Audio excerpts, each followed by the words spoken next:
told you this, Gertie, but she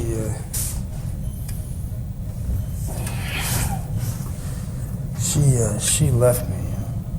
Tess left me for 6 months. She moved back in with her parents.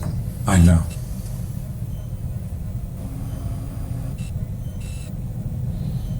She gave me a second chance and promised her I'd change.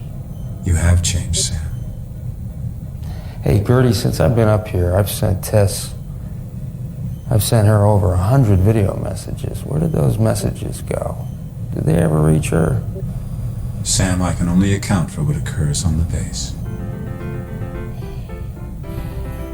What about the messages she sent to me? Sam, I can only account for what occurs on the base.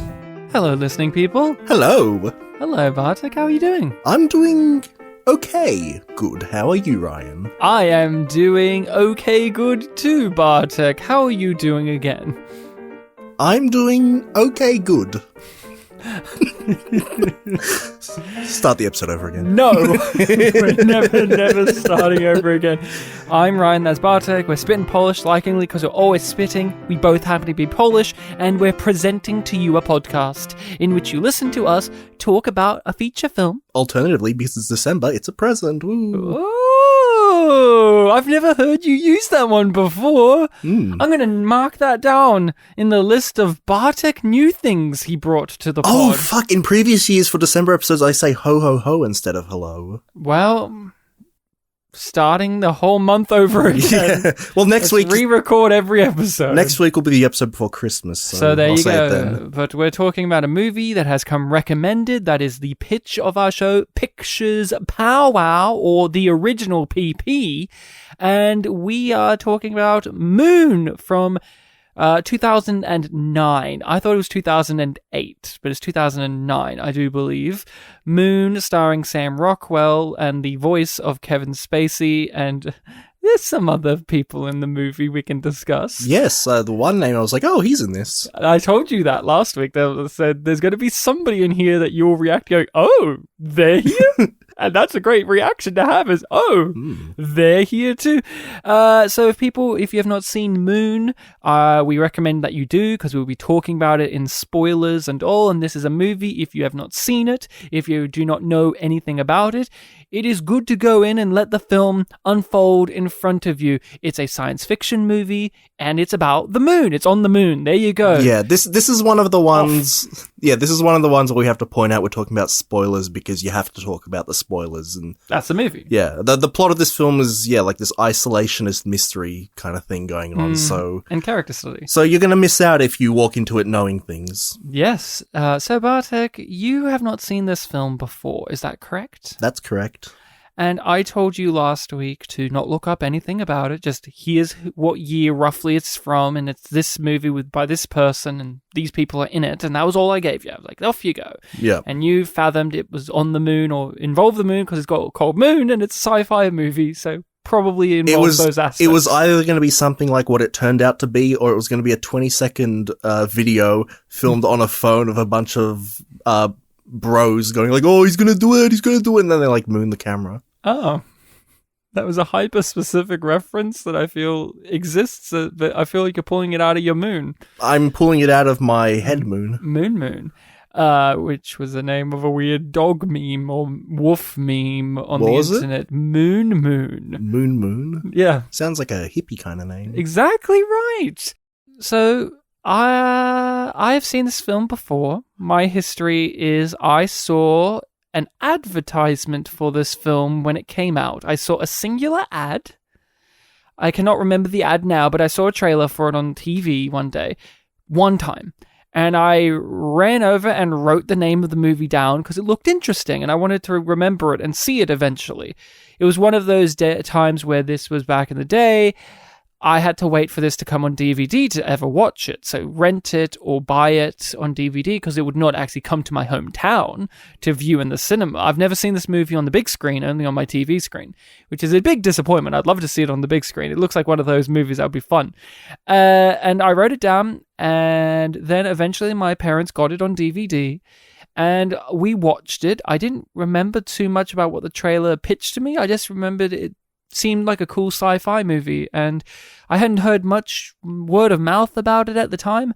I watched it, thoroughly enjoyed it, really rose up the ranks of being a science fiction film that's in my watch list. I've watched it many times over the years. It's a film that I've recommended to people, people who are sci-fi fans that I know who have not seen the movie. I say to them, "Oh, you should check out Moon. It's if you like science fiction and you like a good character study movie, check out Moon. It's got a lot of stuff going for it." And most, if not all, the people I've recommended the film to have walked away with a positive experience from it, or have put it in their watch list. Or one of my friends, Zaki, who's a big sci-fi guy, one time we were driving in his car, so this was quite some time later after showing him the movie. We were both at university. We caught up. He drove me around in his car, and he was playing this music in his stereo, and I wasn't really paying attention. We were chatting, and he said, "Do you know what this is?" And I didn't really pick it up straight away. And he said, "This is a soundtrack to Moon." I just love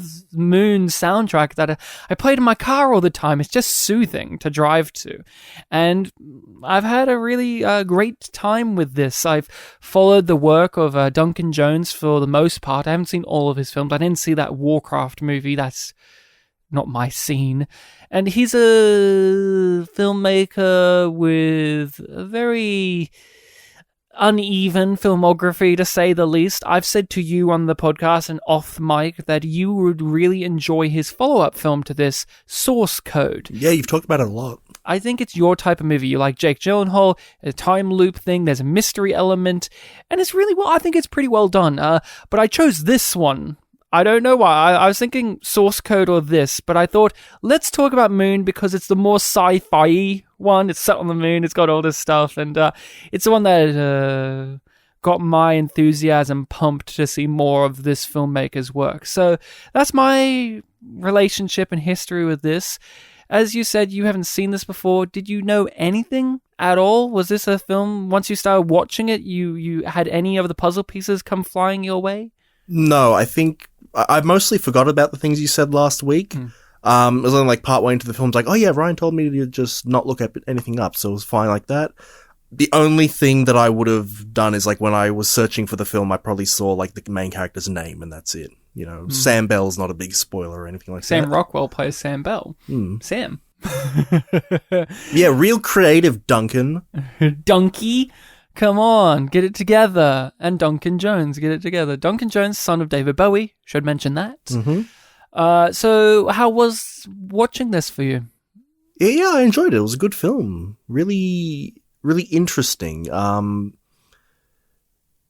As intense as a lot of the things in it are, it's not so much an intense view. Like, it's not like an action film or anything like that. It's very much, you have your conflict, and there isn't really too much focus on resolving that conflict. It's more like working through, you know, what you're given kind of thing, which that was a really interesting spin.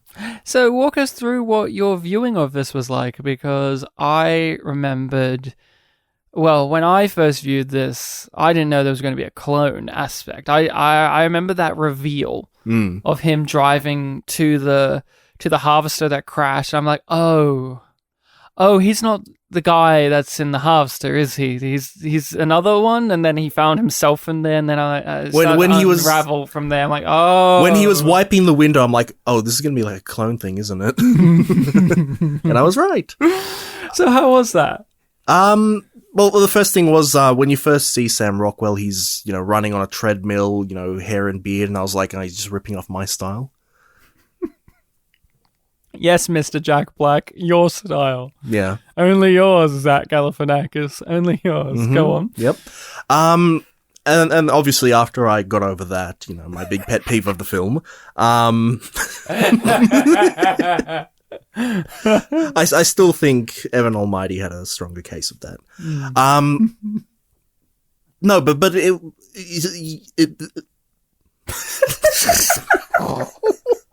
you just stopped. You didn't even try to recover. You just stopped. You just shut down. I turned into Porky Pig. I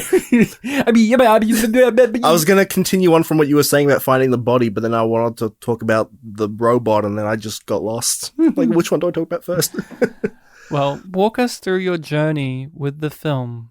So, yeah, like you said, that was a joke.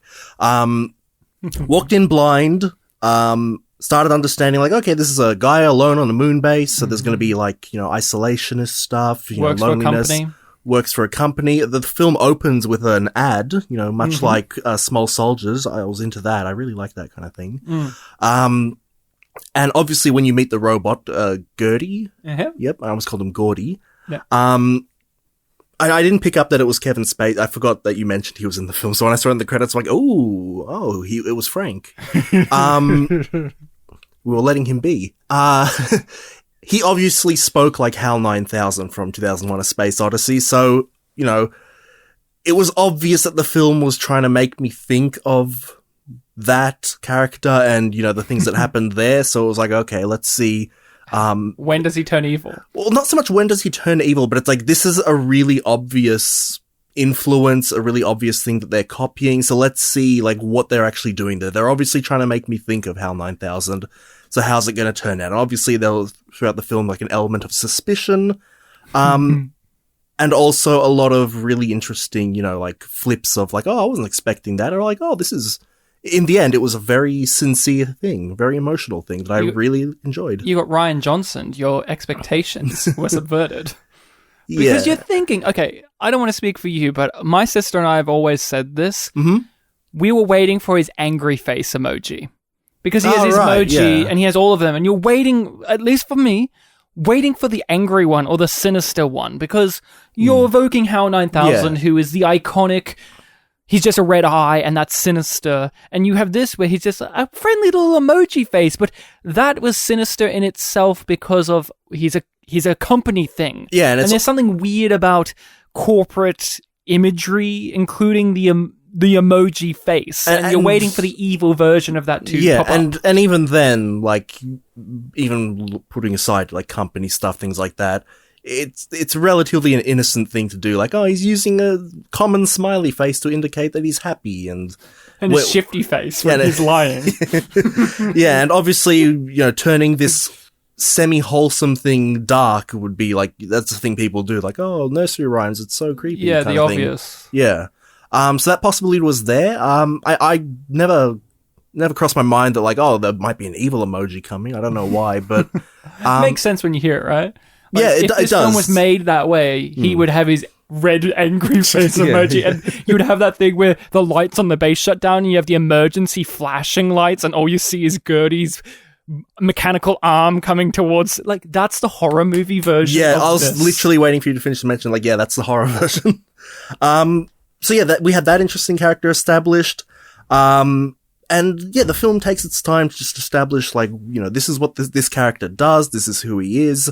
It's giving you all of these pieces so that you understand the status quo, and then, the accident happens, and he suddenly wakes up, and it's like, oh, I guess Gertie's, capable of retrieving him, but then things start to get really weird, like, even before that, actually.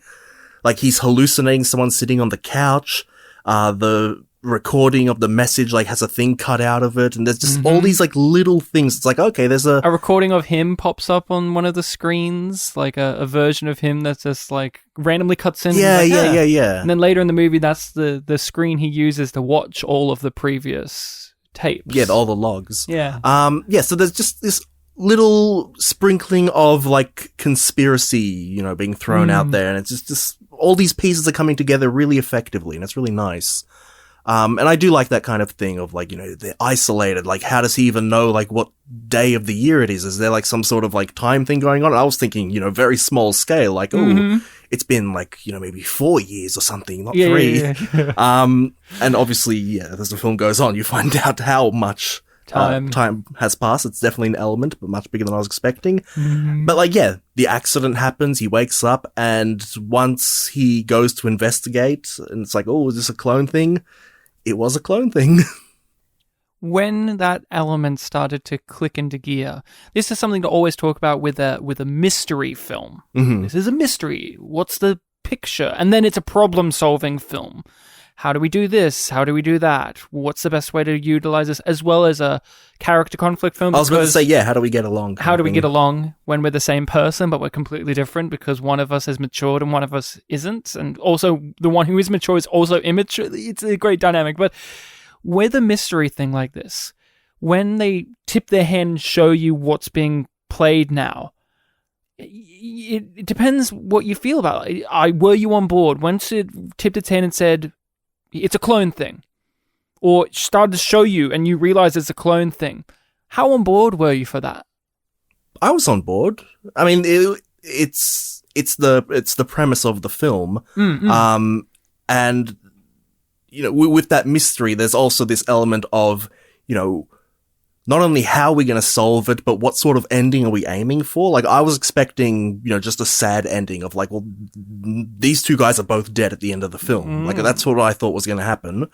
The whole thing of like, oh, well, you know, one of us will get into the pod and get sent home. I was like, no, they're going to kill you. And, obviously the ending is a bit more different from that. But yeah, there is just this whole thing like, what do we do next? And, you know, we still have that Gertie character who, you know, he works for the company. He's recording everything.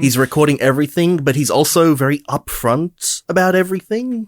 Very helpful to them. I gotta say, every time I've watched this movie, I get, because of what we know to be the status quo of the AI character, I get overwhelmed and blown away how Gertie is presented in the movie, because I can't say that Gertie is good, because Gertie does terrible things. He lies to them. He perpetuates this cycle of death, basically, cycle of slavery and servitude and death. But he's good, you know? You know what I'm saying? It's this complex thing, and you want, like, you're trained via movies to go, he's going to be the corporate stooge AI that's going to benefit the company only and fuck over the heroes. But he goes out of his way to fuck over the company and help our hero because his central programming is to make sure that Sam's okay. And that follows its logical progression in the film, where in another film, like 2001, it's he wants to survive. Hal wants to survive, so he kills everyone else so he can survive. And that's where a lot of the AI stuff comes from, is they become sentient or self-aware and they want to survive, so they kill everyone else. Gertie isn't interested in self-preservation. Yeah. He's interested in the preservation of Sam Bell. And even before, like, the end of the film where, like, you know, we can finally put, like, a full stop on what this character is. We fully understand him. Like, there are just little things he does where it's like, well, that didn't benefit him. Like, he was successfully negotiated with so that Sam, too, could leave the thing, leave the base for a while. The password scene where he enters the password simply. That was so wholesome. Yeah, it's just like, you mentioned, like, he tells lies. More omissions of truth. Yeah. I was gonna say maybe I'll have to watch the film again, but it seems like he avoids telling the truth at times. Well, I mean, he does have his core lies. The whole entire backstory of what happened. Oh, that's true. Yeah, that's a core lie. Yeah, he even admits like there was no accident. That was a lie. Yeah, and he does lie. Yeah, okay, but it's fair more enough. Yeah. More in the film, omissions of truth. Omissions of truth, and also, do you want to eat? Yeah, do you want to... Hey, were you having a live conversation back there? Shifty face. Can we change subject?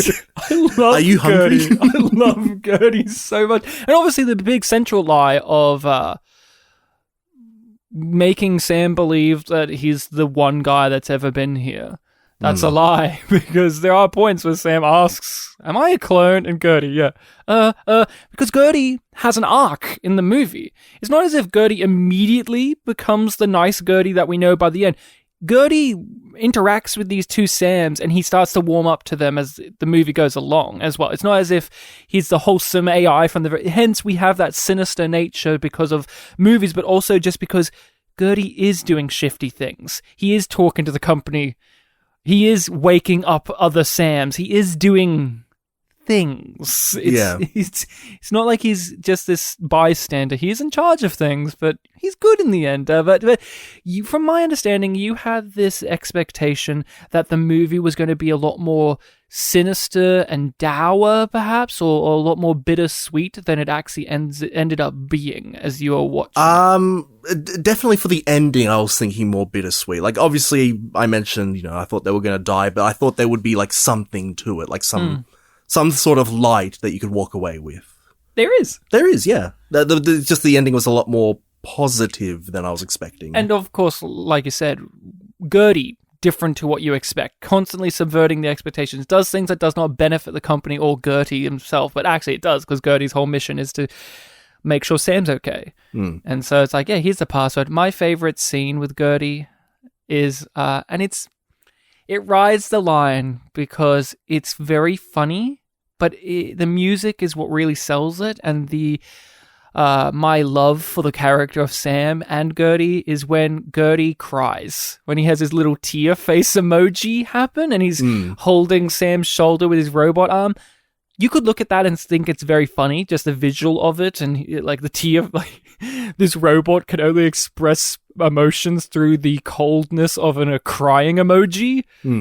But it hit me. I don't know about you. How did you feel about that moment? When it happened, obviously it was like, okay, yeah, he's sad. But when I was reading up stuff about the film later on, someone pointed out like that emoji wasn't directed at Sam. It was just something that he did, which gives you this impression that like, oh, that means that it was like super, super sincere and genuine because, he wasn't making a show of the fact that he was using a crying emoji to Sam. He was just using it on his own. Right? Yeah. The film is filled with amazing details like that. The more you think about it and the more you watch it and read about it, the more it adds. Like, one of the ones I like is that first viewing was seeing the picture of the rescue team that was coming for him, and you're like, oh, those guys aren't rescue people, are they? They're gonna kill you because they look like motherfuckers. One of the Sams even mentions, like, rescue from what? Yeah. So overall, you enjoyed the film? I did, yeah. I don't want to say that this is a film that I would say is a sci-fi movie made for you, but in a way it is, because we've talked about science fiction films in the past and sci-fi in the past, and you've talked about your barriers with the genre and how there are certain types of things you like to see. And to me, Moon is a great example of something that would cater to your needs as a sci-fi viewer, where it's not too outlandish and fantastical. It's grounded in something we understand, especially now with isolation, with lockdowns and all of that. Boy, do we relate to Sam even more nowadays, and losing track of time and all of that. But you also really like when a genre piece utilizes the storytelling structure of upping the stakes in a mystery type of deal. We've talked about that in the past. I thought you would be really hooked in for the ride of Sam finding himself and then the two interacting with each other. And what's the eventual end goal of the movie from there? What happens? How do these guys live or not? What progresses from there? Yeah, when you're stuck in this place where you can't leave and you don't have information, like what ending can you really aim for? Mm-hmm. And it aims for a happy-ish one. It's still sad because which Sam did you like? Yeah, I guess that question itself brings us to a point of like, these are two characters played by the exact same actor, but they feel very distinct, which is something worthy of praise. Sam Rockwell's fucking amazing in this. Yeah, he was great. He's an amazing actor. I can't remember what you've seen him in. I can't remember if we've had him on the podcast before. Was he in G-Force? He was a voice in G-Force, I'm pretty sure. A voice or one of the people. I can't remember if he was a voice in G-Force or if you had a thing where you thought someone was him. Yeah, I'm pretty sure Sam Rockwell was in G-Force, but he's been in a ton of movies. He's an Oscar-winning actor now. He's amazing in this. He was in Charlie's Angels. I don't know if you ever watched the Cameron Diaz Charlie's Angels. I saw it once, yeah. He was the, spoiler alert, for Charlie's Angels. He was the bad guy, kind of. He was the handsome, sexy, romantic interest who was actually the turncoat baddie. And it was awesome in that because Sam Rockwell he's a working actor. He's always in things. He's always working. He's a handsome-ish man, so he can play to those strengths. But in this movie, he's just a dude he's two dudes. And you can really transform Sam Rockwell by how well his hair is combed. Because the new Sam, his hair is just combed much nicer than the older one. And he looks very different. In general, the new Sam is very clean and healthy, whereas the other one is just like gross, becoming grosser as the film goes on because he's just like not changing his bloody shirt. That's literally bloody shirt, not just like I hate the shirt. And yeah, he's still recovering from the accident, and it's very clear that like, oh, this clone is degrading in some way. And even before that, though, right, when we first meet Sam, but when he has his beard and all that trimmed off, and of course at his most handsome, yeah. Yeah. When he trims that, even then, when he's going out to the harvester, Sam Rockwell just carries himself physically different as well. He's kind of got this more zen nature to him. And then when we have the new Sam, he's rigid, Mr. Military Macho Man with his aviator glasses, and he's a fuckhead, that type of deal. Yeah. Which I guess the logic there is that like he's more based on what the original Sam was like when whatever the DNA that was provided was like it was before he did all the like little miniatures and things like that, talking to plants. Yeah, and he's just spent time, so you progress and all of that. So yeah, I love the film. It's one of my favorite science fiction films of recent years. I've often said that this is probably the best science fiction film, in the 2000s. And I still stick by that, honestly. Not Avatar? No, this is better than Avatar. I care about people for one. That's a different. You remember names? I remember names. There's fewer to remember, but there's names. No, I do. This is to me one of the best science fiction films in the last 20 or so years, for sure. I think the new Blade. Right. I think the new Blade Runner is very good, but I'm more emotionally attached to this film. Not just because I've had a good time with it, but the characters I'm more emotionally invested in than in Blade Runner 2049. But Blade Runner 2049 is still a really good fucking movie. Ticks a lot of boxes for me as a sci-fi fan and as just a movie viewer. But yeah, I really enjoy Moon. I love the soundtrack. We had a guest on a few years back, our friend Matt Brown. He came on for Tommy, and we talked afterwards. You were there. We were talking music stuff, and we're talking about like composers that we like and soundtracks that we like. And I brought up Moon's soundtrack, and he just clapped his hands like, "Oh yeah, Mansell, he knows how to do music. That guy knows it." And I actually do believe I brought up, or at least meant to bring up, the soundtrack to Moon when we did Confessions, the Japanese film in our horror month that we recently did a couple weeks back, a month or two back now, where I complained about how the music in that felt too much like a corporate company music that you would play at a slideshow presentation. Yeah, I remember that for sure. And I said that can work in certain moods, and this is an example of how that works, because the music here feels like it's music made by the corporation in the movie. Hence, when you open up the movie, you said you really like how this and Small Soldiers and other movies, how they open up with their little fake ads and their little things like that. We open up with that in this movie, and the music carries through, as well as the visuals of the base, and it's constantly reminding you of Luna Industries' giant corporate hand over this narrative, even though the corporate bad guys are just on a computer screen or TV screen and they're really far away. You can barely tell who they are. For how far away I was, when I was watching the screen, it's like I couldn't make them out at all. And like later on when I finished the film, I went back and I was like right up to the screen. I'm like, oh, you can see them a little better. I can recognize Matt Berry now, but it's still very small. They're distant. Yeah. In numerous ways. But what did you think? I know you don't always pay attention to soundtracks in movies, but what did you think about this one? Did For sure, I would have to rewatch the film to really make a statement about that, but it probably worked, subconsciously. Like, the film does open on what you were saying, so it would have, maybe lingered in my head a bit more. But I know it's not lingering with you now, but what do you think about how I talked about Confessions and how that one doesn't really work here? Well, here, I think it works more. this corporate industry soundtrack where it would play while you're doing an Adobe Photoshop update presentation. Well, my immediate reaction was, which film named Confessions? Because we've done like 3. I know. The Japanese one. The Japanese one, yeah. Not Confessions of Temptations, The Confessions of a Marriage Counselor, or Confessions of a Shopaholic. Yeah, which I rewatched not too long ago. We need to do another Confessions movie. Just to... Yeah, we'll have to find something. We'll open up the next year with it.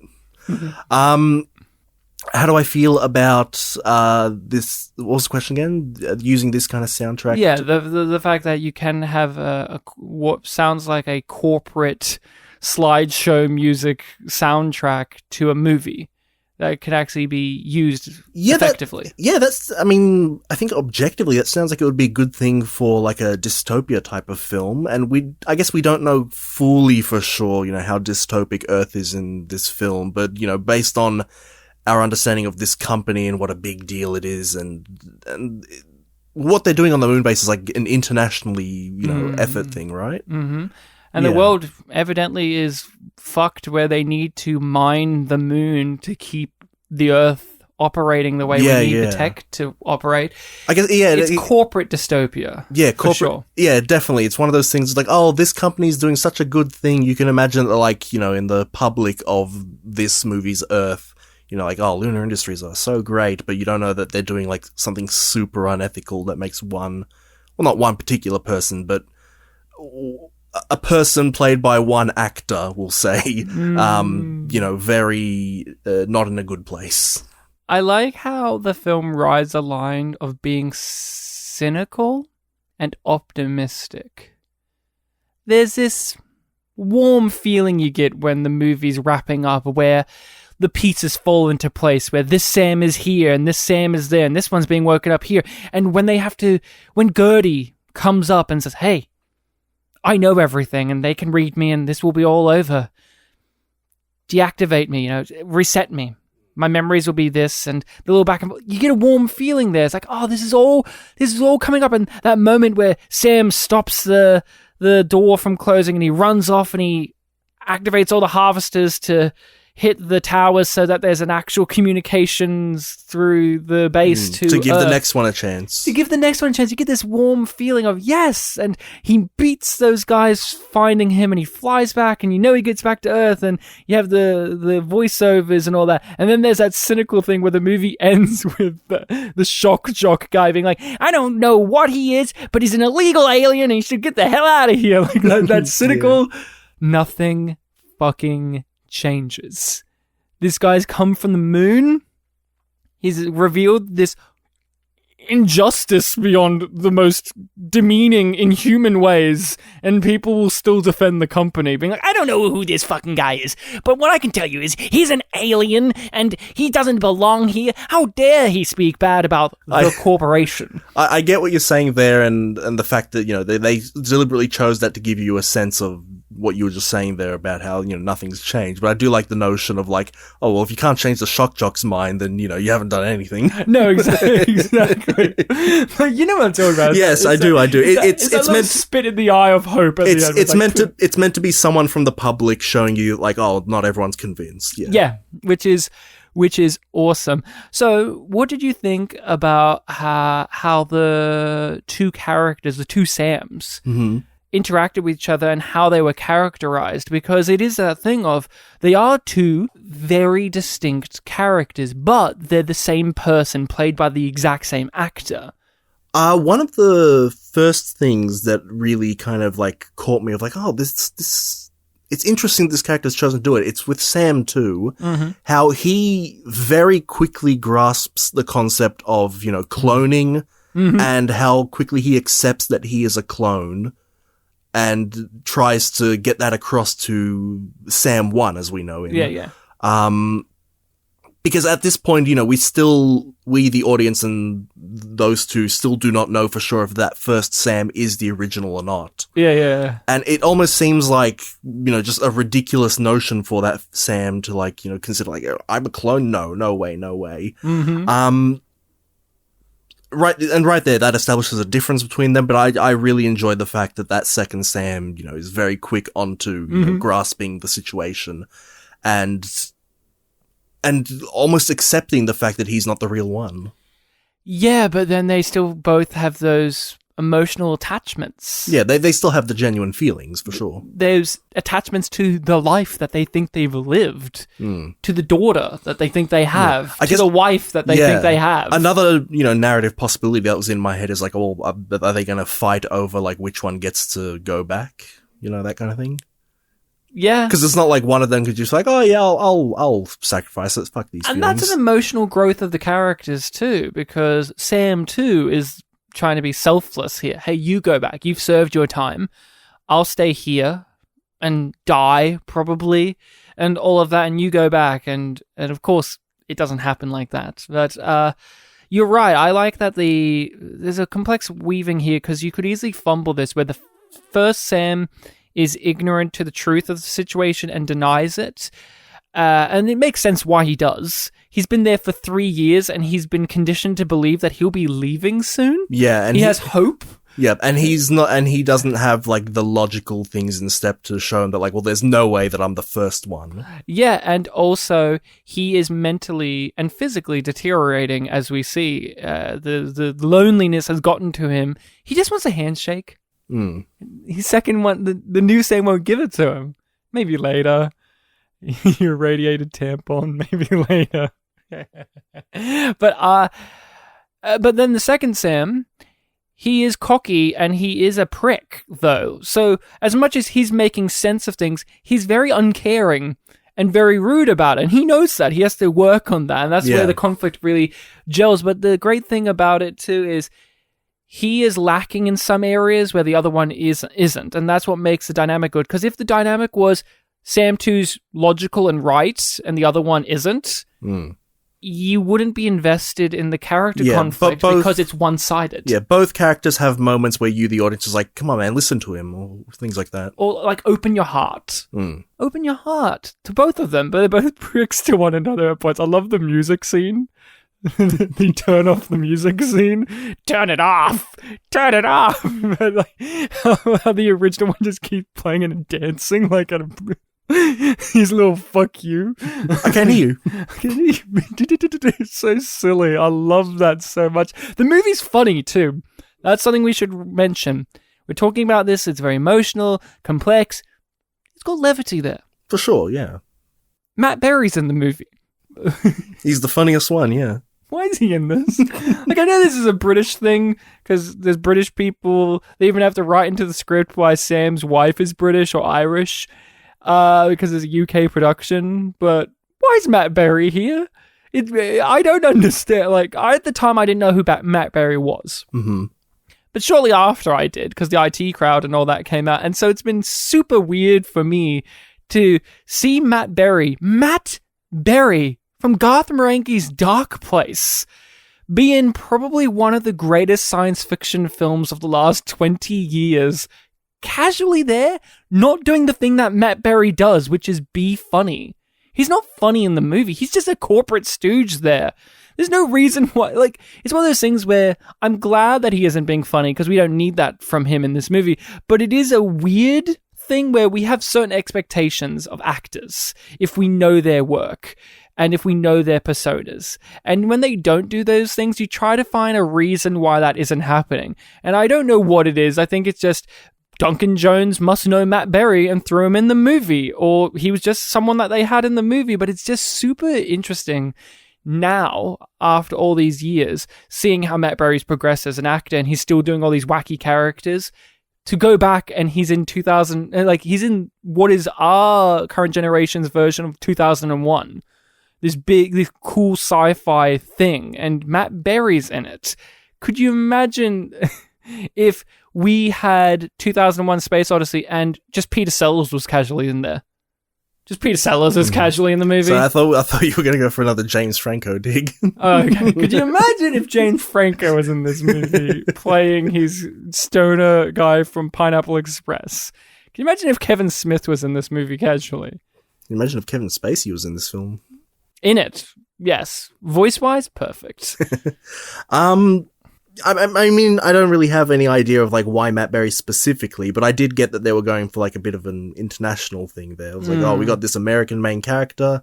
One of the people on the phone is British. The other, I forget what the other one sounded like, but I think he was also. I think it's Chinese. Chinese, yeah, and Benedict and the Wong. and the company is Korean, so it's like, oh, it's an international future, 2035 or whenever it is. Yeah. Did you have a favorite scene or sequence?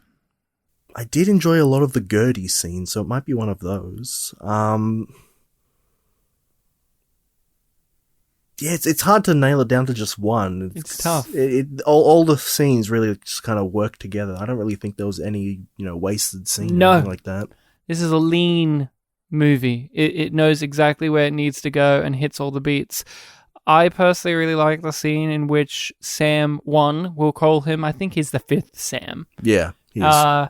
Where he discovers the secret room. Mm-hmm. I love that type of sequence, as do you, where the characters are looking around their environment that they've been in this whole time and they figure out that something's wrong. Yeah, there was something secret here the whole time. And I thought it was a clever reveal where it was. I thought that was a neat idea. It's just right next to the place where they dispose of bodies. It's in a room that he had access to the whole time, but he doesn't really have any reason to ever really spend time there. There's no reason to use it. Yeah, this will be the final room that I'm in for my job. Yeah, and so he never goes in there, so why would he need to suspect that there's a secret thing in there, or even look for a secret thing in there? I like the lullaby music that plays when they go down there, and they open up the drawer, and there's a Sam inside of it, and he looks like a little baby, and he has like plastic things under him of like, open these up when he's awake, which is awesome. Before he does that, like, it plays that message from the guy who's like, you finished your job, and things like that. And it's like, this really positive thing, and he ends it with like, goodbye. And it's like, that's a bit of a conclusive farewell. And then I like the touch that when he's on the ground investigating, there's still some ashes remaining on the thing. Like he wipes his finger on some and there's still some on the ground. Like it wasn't all cleaned up. He's just gross. Like he's touching a version of himself. Well, it's me. Yeah, it's a decomposed, like ashes version of myself. I also really like the scene. I wanted to get your thoughts on the scene where Sam 1 drives out and phones home. How did you feel about that? Where he phones home and he gets his daughter and the real Sam is in the house too. How did you feel about how all of that kind of answered or recontextualized a lot of things? Because I was curious of what did you think about the original Sam? There must be an original Sam, right? Or is this Sam the original Sam, the first Sam that we meet? Because in that phone call, it is concretely the first Sam is at home chilling with his daughter. I guess I didn't fully connect the voice of like, oh, there's someone else there. And like, that's the whole thing. It's like, you are not going to be this character's father. Mm-hmm. There's someone else already there. So it didn't even click to me like, oh, that has to be the original Sam. It's just, yeah. I enjoyed how, because that was Sam too that was on the phone, how, this was the kind of rougher, angrier Sam, and just how tender he got when he was talking to his daughter. Like, no, it was the first Sam. The second one watched it back, didn't he? It was the first Sam, you're right. It's the first Sam, My and mistake. then the second one watched it back, and he was broken up about it, but not as much as the first Sam, because he already came to terms with he's a clone. Yeah, well, putting aside what I was thinking there about it being the second Sam, I did like how tender his voice became, like when he was talking to the girl. How did Mummy die? He wasn't... obviously, there were a lot of pauses there, much like me just now, but he didn't let it overwhelm him. He didn't break down or act all creepy or anything like that. He got very... he's seen what his daughter looks like grown up now. It's just... I can imagine that could have been a really touching moment if that was real. And you're right, he doesn't... Sam Rockwell in the direction... They hit the right level. It's not creepy. It's not overarched. It's not pathetic. It's genuinely heartbreaking and heartwarming at the same time. Him talking to his daughter and asking how did Mummy die, and then hearing himself say, oh, who's asking about Mummy? All that, and then he has to hang up. It is a perfectly played performance in that moment, because you could fuck that up. it's easy to fuck that up. But Sam Rockwell doesn't fuck up in this movie. He's so good. And for you, this feels like it's ostensibly your first time seeing a Sam Rockwell performance. Definitely your first time seeing a lead Sam Rockwell performance. Yeah, I'd have to look up his filmography, but Double it check feels it. like it, yeah. He was in Matchstick Men, the I Ridley guess- Scott film with Nicolas Cage, and he was awesome in that. I guess if he was the main character, then G-Force would be the first one. No, Nicolas Cage was in that too. He was my main character. He was absent for so much of it. But he was my main character, fuck you. We thought he was dead from... Sorry, spoilers for G-Force, guys. I know we started this episode with spoilers when for you grow this. up, make sure to kill the human race. Ryan in editing put... there's also spoilers for G-Force. There's also Message. spoilers for G-Force, the Disney film. Yeah, yeah, and what do you think about the original Sam? How involved is he in this? Like, how do you judge that character? He's not in the film, but he's a part of this process. How do you feel about that? Yeah, the impression I get is that he gave consent at one point and then didn't have to do anything else, so he just got to live his life. Do you think he knows about what they're doing? I feel like he might know at least a little bit about it. I mean, I feel like he might know that the DNA is used for, cloning and things like that. So how does that Okay, so we're both... Yeah, I agree. I think the original Sam knew. He's totally cool with it, and he's totally fine, and he probably got paid a shit ton. And that means that the original Sam is a piece of shit. Right? That's a piece of shit thing to do. Yeah. It's morally bankrupt to do. At least that's what the film is dictating to us. The film definitely comes down on the corporate, this whole thing's evil and bad. And if the original Sam is cool with this and he's totally down with this and let it happen and actively participated in it, means he's a shitty dude, not a great guy. That means, because this is a person we're talking about, that these Sams, that's something that they're capable, are they capable of that? Or is this that true thing of, are they their own individuals? When the character of Sam Bell doesn't have cloning blues, then yeah, he's an asshole, I guess. Yeah, but it does make the case of that age-old thing of the clones. Are they their own people? Do they have a soul? Do they have their own individuality? Or are they not? Yeah, especially like the sci-fi type of clone who's like, it's not like the real life clone where it's like, we used your genetics and made a new baby. That's different, obviously, but this is like with imprinted memories. This is like perfect copy that we just made that's based exactly on this person. But once they find out they're a clone, obviously, you're not perfect because you're different. And you're bringing up nature versus nurture stuff because he's living a different life up there on the moon. Yeah, the only person you'll ever talk to is Gertie, and you'll see recordings from people. Mm-hmm. And you're almost, because Gertie says there's a program. Yeah. We've perfectly played this, so we don't even need to really make new messages for you, because you're always going to respond the same way.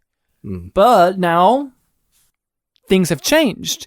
These two Sams know what's happening, and they respond in different ways to each other, as well as to what the original Sam was. So that opens the doorway of the complexities of them being real people, them being alive, them being people with souls or individuality and a conscience. All of it is a floodgate that's opened now, because there is that argument to be made that they are just corporate property things. They're not real people, but... Yeah, and they aren't going to that extent of like, well, they're never going to find out, so how, bad could it really be? And we also have to discuss, they got the replicant thing from Blade Runner, where they have a prescribed lifetime, by the looks of it.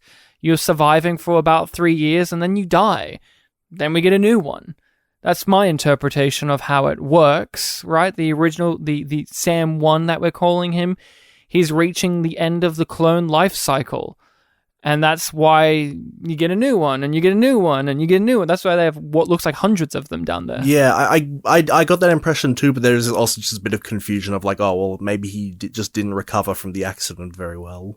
But then the other Sams in the logs have the same symptoms as he does. Yeah. The hair falling out, the teeth, the blood... all of that. So it's that Blade Runner thing as well, where how alive are you? when you are given When you an actual lifespan. when you have planned obsolescence, yeah. Yeah. You're a tool, yeah. You're a tool. And it makes it sadder because we're watching these two Sams and you get invested in them as people. Emotionally, you get invested in them as people and you want them to overcome the odds and make it out okay. But even though Sam 6, gets home in the end, what's he got? He doesn't have his family.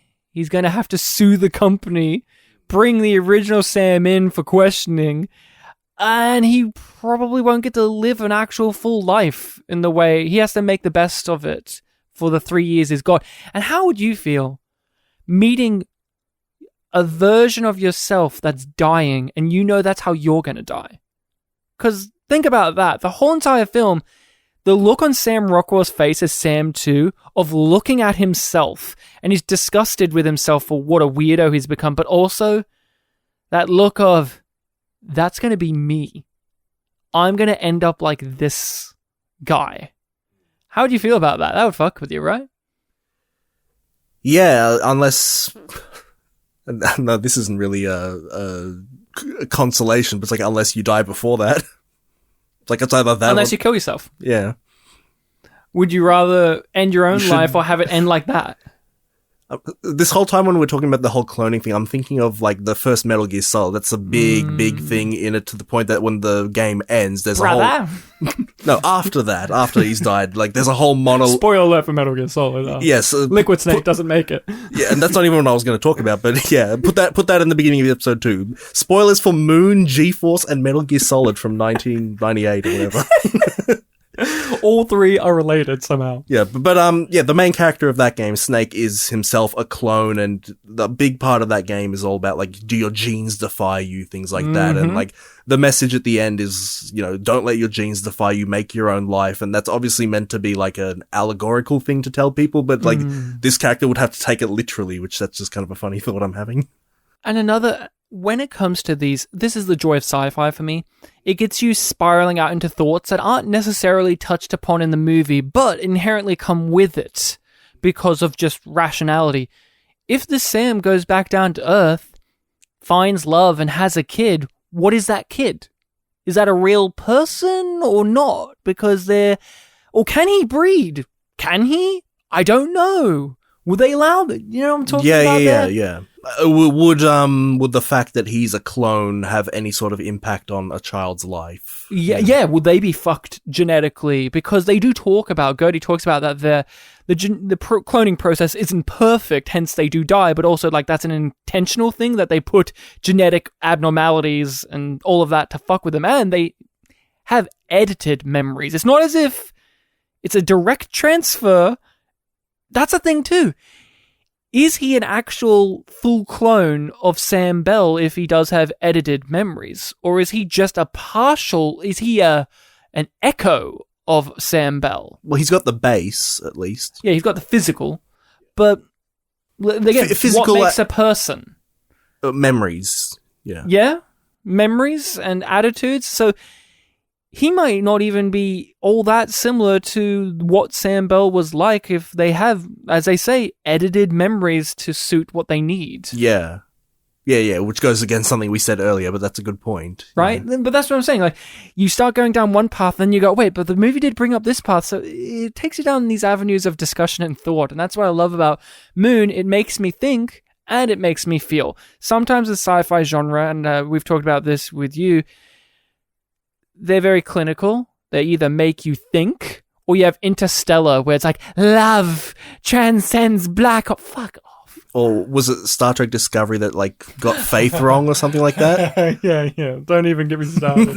Don't even get me started about fucking Star Trek Discovery, where the same show, where spoiler alert for Star Trek Discovery Season 3, where the entire universe got fucked in the ass because a guy screamed really loud because his mummy died. Fuck you. This podcast brought to you by Yum Yum Cast. Yeah. But it is that with a genre like this, for people who aren't into it as much, that is a barrier, right? Where sometimes they're way too on the emotional side and not enough on the logical side, or they're too cold and clinical sci-fi. You want that middle ground where you want to think about it, but you also want some feelings involved too. Yeah, and this one and Enemy Mine definitely hit the feelings. And Babylon 5. Yeah, Definitely. Yeah, and another thing that I think is one of my barriers is sometimes when the actual like science gets a bit too complicated, I find that a bit hard to follow. Usually I either have to like pause and like, look up what it's saying. Get a whiteboard out, write it all down. Or just trust that I'll catch up eventually, which I have done for some things, like even Paprika, like I like that film, but a lot of its concept, was falling through me. This one didn't though. No, well there wasn't as much there. What did you think about the corporate plan that did present itself of why Sam exists? How did you feel about that? The whole we're making clones so that they work forever. Yeah, I think there was some line about efficiency somewhere, and that pretty much, that established line, if that line did exist, because I'm not remembering, pretty much spells out like, hey, you've got infinite clones, or someone online did the maths, and it's like you have half a millennium's worth of clones if you have literally this many based on these numerical factors that you can gather from the film. So why wouldn't you, do that? And it also goes back to that, like, a question that I've heard in religion class. I don't know how common this is in like religion theology, but like, is it ethical to get one person to suffer eternally if it makes everyone else happy? That kind of thing. Yeah. Right? Yeah. But then you also have with this is it's a capitalist agenda. Yeah. It's not even like with the religious agenda where you have like that concept of, the self-sacrificing, suffering for the benefit of the greater good. The Jesus died for our sins. No, it's Jesus died so that the Romans could get a buck. That type of deal. That's what makes Sam someone to root for even more so. And you want him to overcome the odds rather than succumb to the odds. Yeah, you talked about how I keep tying back to this, but you were expecting a bit more of a sadder ending. Yep. To this. How, like, you liked how it had a happier ending. Why? If you were expecting a sadder one, how did the film manage to pull off subverting that expectation and still make you satisfied as a viewer? Because I was like you when I first watched it. I expected it to be sadder, but I get uplifted, which is not what I was expecting on that first viewing.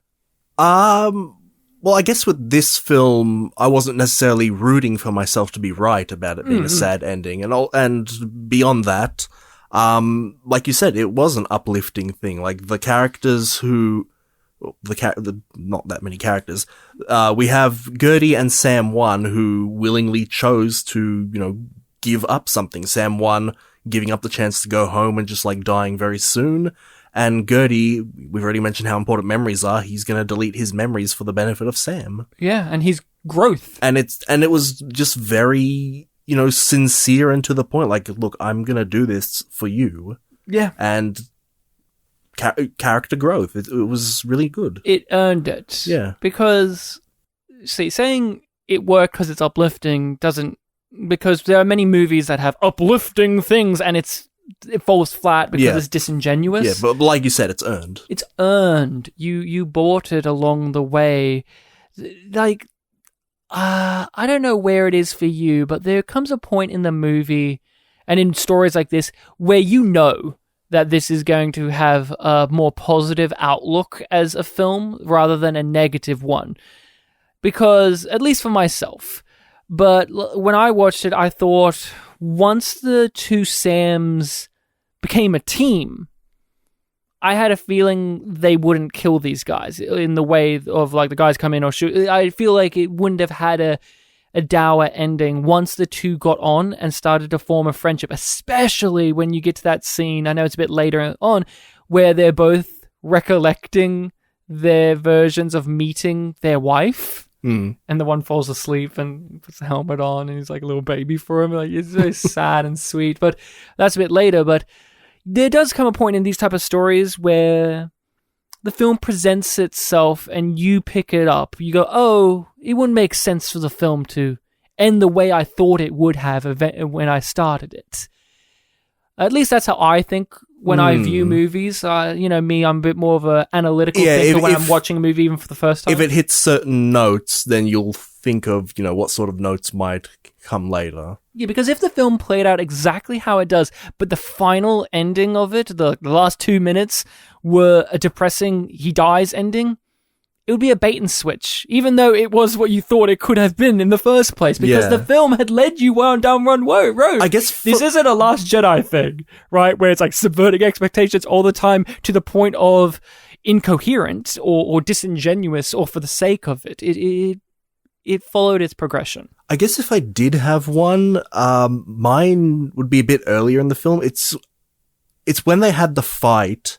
And after, when they had the physical punch-up? Yeah, when they had the physical punch-up and Sam 1 bled from it, even though Sam 2 wasn't, hitting him that hard. Like, the concern that Sam 2 had for Sam 1, it was like, they've immediately turned off, the tension with that character. It was like, okay, he is rational in this moment, and I feel like there is, a possibility here of something a bit more uplifting. Is there any negatives you have with this? Because I'm very biased. I've seen this multiple times. It was a big, impactful movie for me in my adolescence, so I have a bit of a hard time giving any negatives. But to me, this is a perfect film. It has everything I would want in it. Nobody mooned the camera. Okay, that's it. Seriously though, oh no, there was a shower scene, so maybe technically there was a bum. Yeah, you got a bum in here. Sam Rockwell cheeks. Okay. Go and take it back. I think it's double perfect. That is double perfect. One for each cheek. One for each Sam. Yeah. That we see. We see a third one. Shit, there's a Sam 3. There's 3 Sams. Yeah. Technically, we see more on the TV screens. 1.5 perfect. Okay. But, I don't know. I'd love to hear from people who don't like this movie, what their deal is, and if they're sci-fi fans that don't like this movie. I can't nitpick this. This is exactly what I want. Everything falls into place. It earns all of its things. The acting is phenomenal.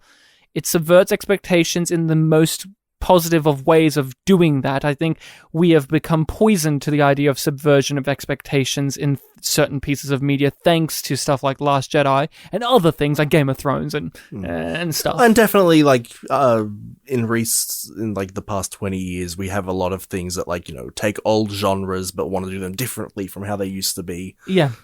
I think, with DC films, we've taken superhero films, but they're really dark now. Gritty. Yeah. I praise the film for being as optimistic as it is, because to me, and to you, it's easier and so much lazier and common and formulaic for this to have been a dark film in which it's a horror film. Ooh, there's an evil Sam, or it's a horror thing. We've talked about possibilities, yeah.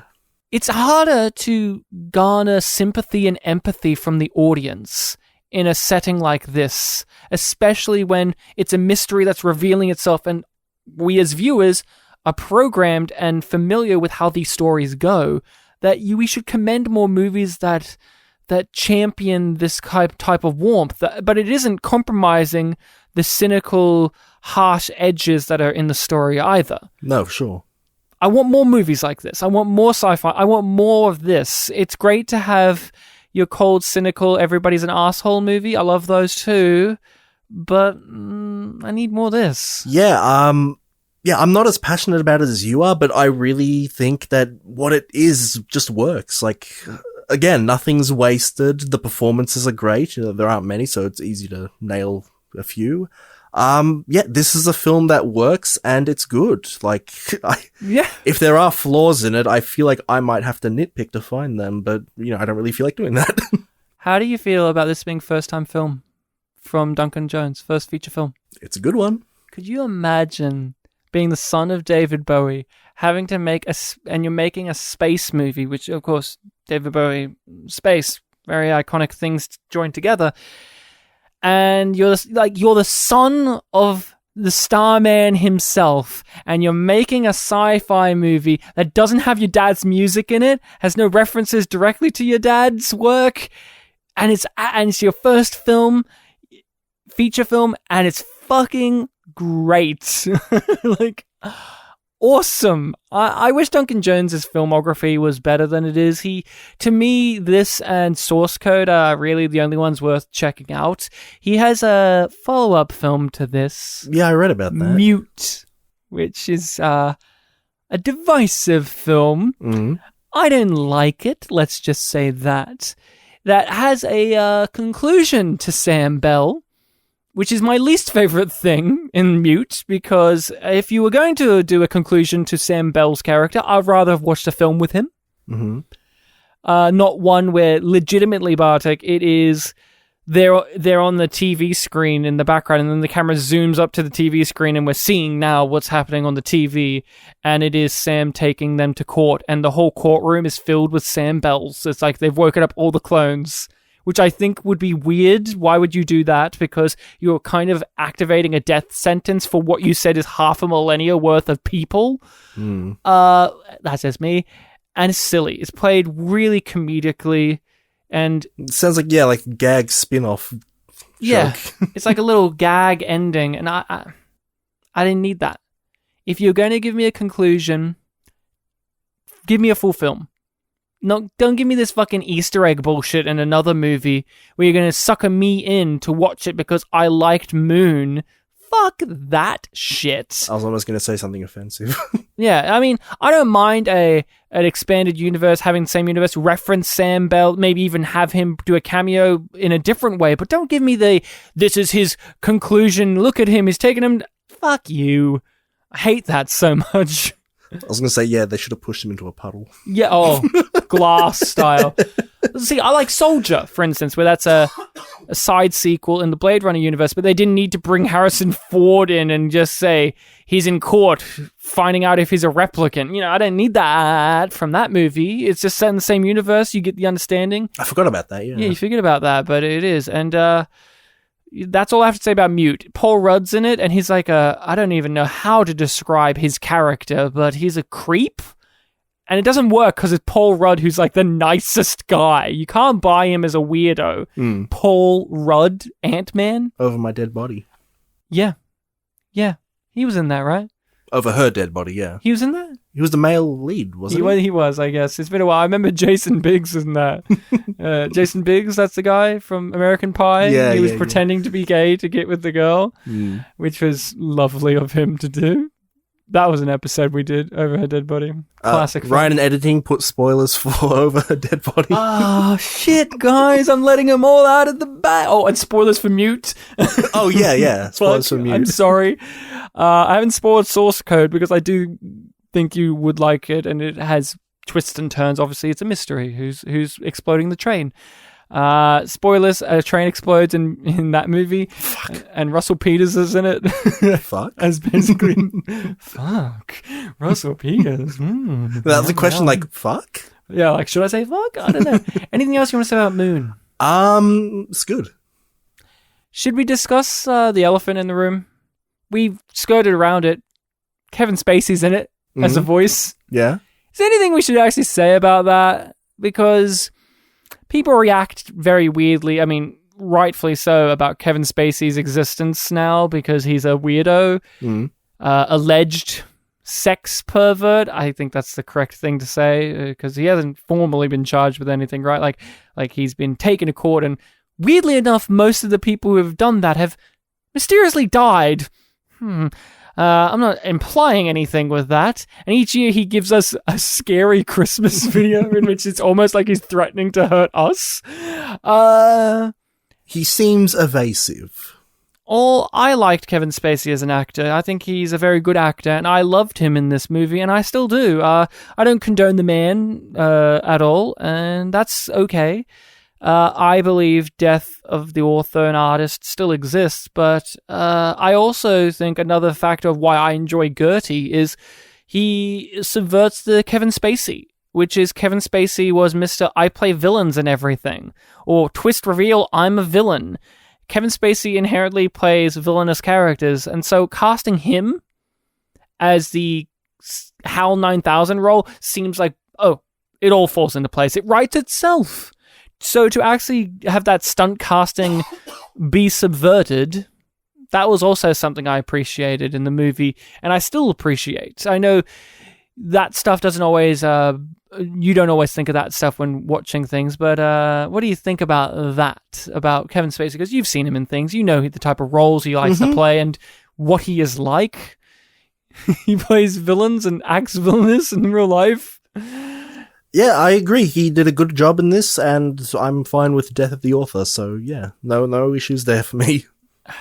We recommend Moon. It's a good time. Recommend The Moon. Look at it at night. Yes. I told you to watch this at night. It's a good nighttime film. And then you said, of course, it's harder to see the moon in the daytime. Oh yeah, I did say and that. It made me laugh. And then I told my wife Rachel that, and she said, Bartek's got to Bartek it up sometimes. That was her response.